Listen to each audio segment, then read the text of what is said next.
Mr. Deters, your comment. Then I want to go back to a point that you just made about able-bodied My Kentuckians. comment is Kelly Craft is saying, my husband isn't going to be in this. Her husband is financing her campaign, and they're trying to buy the governorship. And you know what, Kelly? You got a commercial hitting Daniel Cameron about his connections with Mitch McConnell. I'm reading from Joe Zonka tonight.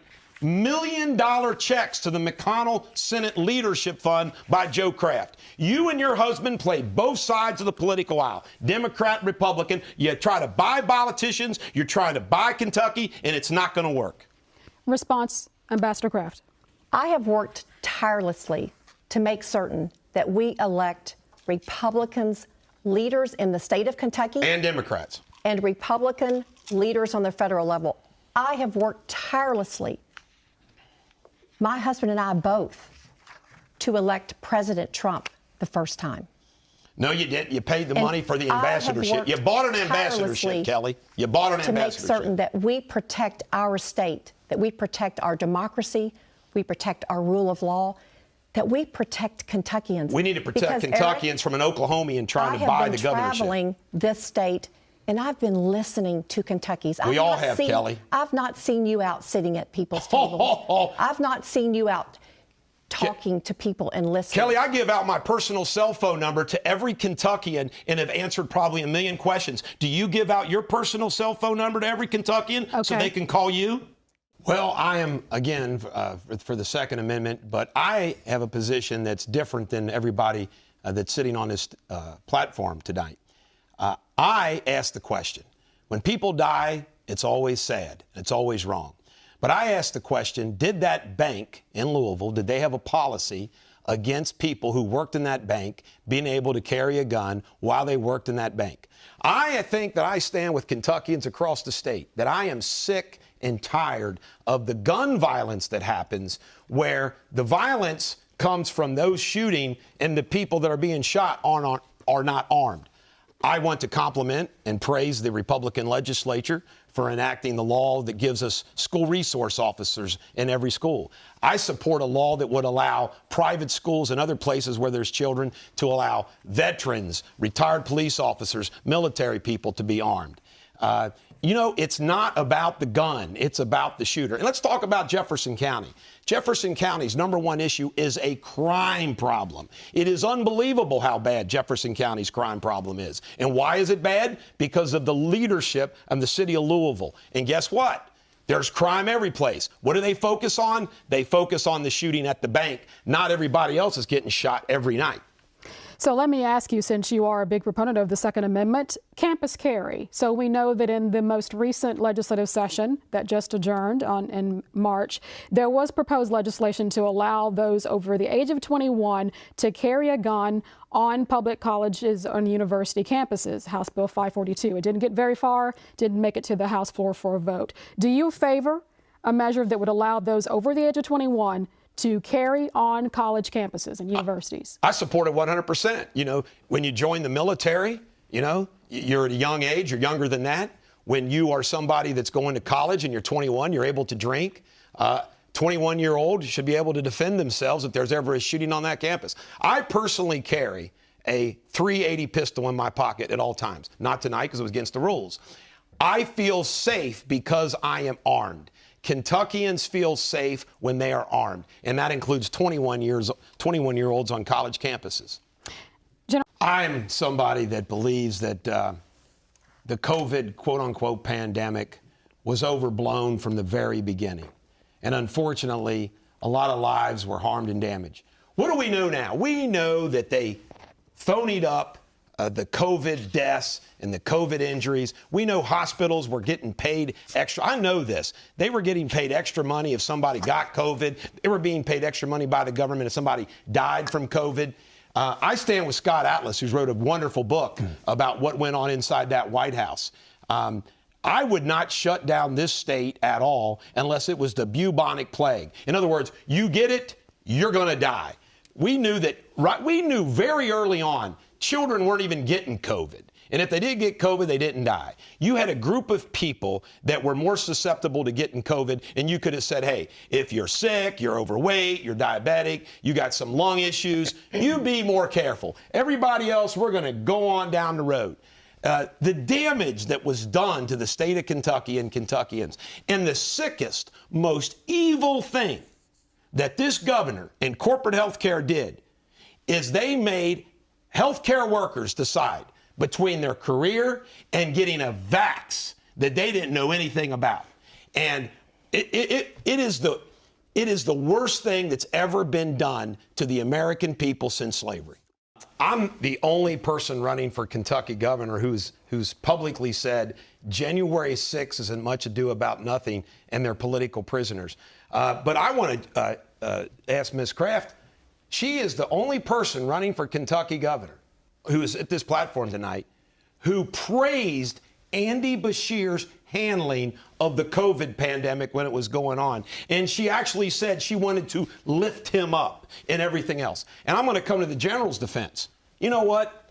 Louisville has some issues. I think he'll acknowledge they had some issues.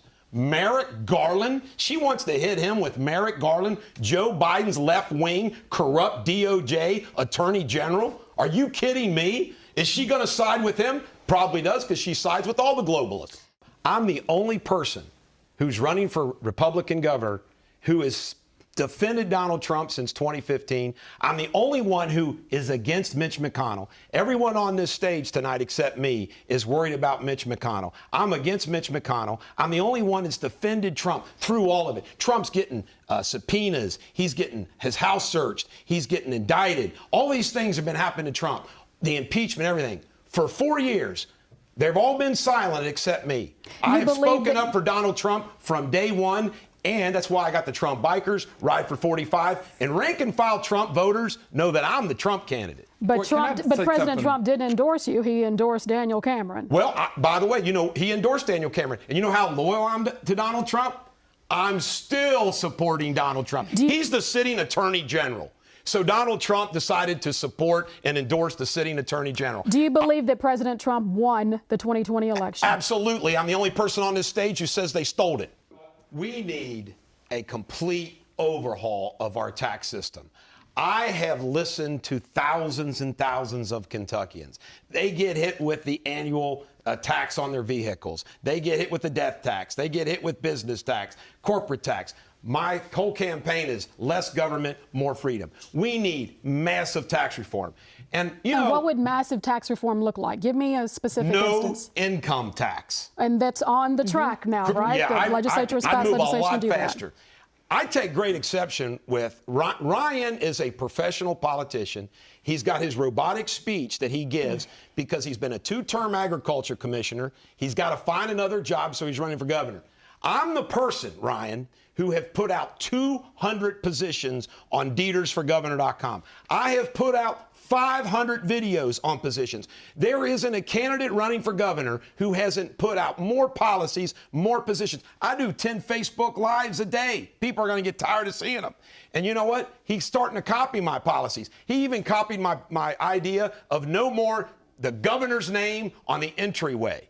The bottom line is, we need massive tax reform, and you know why? To create jobs. Less taxes, less regulations, we create jobs. If you talk to Eastern Kentucky, Western Kentucky, Louisville, every place, it's called economic development, and it's the old Ronald Reagan way. You cut taxes, you cut regulations, this economy would roar. Not just for the big corporate companies that Andy Beshear brags about and does a press release on. I'm talking about Main Street, family business, small business. And you know what? Alan Keck isn't the only one that signs a check. I have been an employer. I'm still an employer. I know what it's like to meet a payroll. And you know what? You can talk to any businessman across the state of Kentucky, small business, medium, family. And you know what? They're tired of the regulations. They're tired of the bureaucracy. They're tired of the taxes. And you know what? When Andy Beshear shut down the state, Kelly was trying to say it, and I guess her mind went somewhere else. The reality was it wasn't child abuse. People couldn't get their unemployment because of the bureaucracy. We got a bureaucracy with driver's license right now. I mean, the whole state of Kentucky is filled with a bureaucratic mess. And I'm going to go in there and I'm going to tear it all apart and fix it. Coal needs to be protected. I'm for all the above. I'm against solar farms. I want Kentucky farms being for agriculture. I'm for nuclear energy. But we have to protect coal, coal, coal. I do want to just say this. I'm sorry. I get tired of Kelly claiming that she created jobs when it's her husband created jobs. And I just filed today a laundry list out there. She acts like she cares about people. Well, they don't care about miners with the Alliance Coal Company, because I'm telling you right now, the number of infractions and mistreatment of coal miners is long. Ms. Kraft, your response. Have you been down into a coal mine? Has anyone been into a coal mine? Yes. You know, those are the hardest. I got Harlan County roots, Kelly. You're from Glasgow. You know what? Excuse me. Allow me to speak. Kentuckians deserve more than this, Eric. Kelly, Kentuckians deserve civil discourse. We've had civil discourse here. You attack the Attorney General. You run negative ads, and then you don't like when somebody calls on you. Mr. And Deters, then you play the woman card. I decided to run for governor of Kentucky because there's a lot of people out there who are hurting, people who need a champion to fight for them. So that's why I'm running for governor. And what Kentucky needs right now is somebody that will fight for you, who's not a career politician, who understands your plight. I want to be your voice. Get behind me, support me, vote for me, and we're going to change the way Kentucky does things. We're last in almost anything, and I wasn't on the job. We need to make Kentucky great again. Let's do it together.